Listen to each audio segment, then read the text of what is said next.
C'est pas un intérêt pour les statistiques, la statistique est un champ de recherche en soi, d'ailleurs on a un institut de statistique à l'université de Neuchâtel, mais c'est un intérêt pour l'écologie et la biologie, et je me suis rendu compte au cours de mes études, au cours de ma thèse, que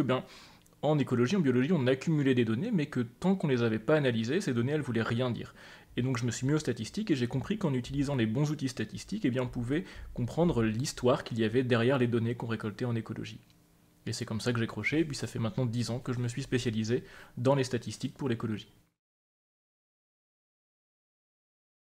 Les statistiques n'ont pas de place en tant que telles dans la nature, ce sont simplement un ensemble d'outils qui permet de décrire la nature ou une partie de la nature. Par exemple, si je dis que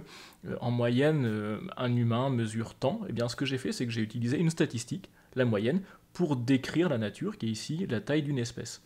Alors ce qu'on fait nous en écologie, c'est qu'on va utiliser différents outils statistiques qui peuvent être très simples comme voilà, la moyenne, la médiane, l'écart type, ou un petit peu plus complexes avec des analyses multivariées qui vont nous permettre par exemple de décrire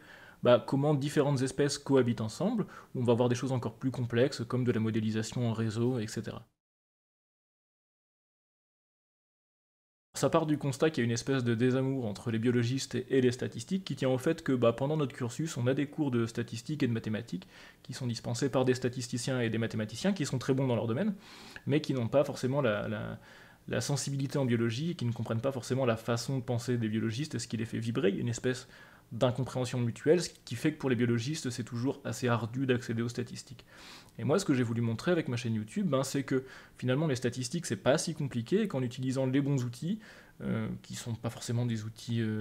pénibles ou très compliqués à mettre en œuvre, on pouvait commencer à s'amuser, on pouvait raconter des histoires, on pouvait faire parler nos données, puis raconter des histoires de biologie, d'écologie, etc.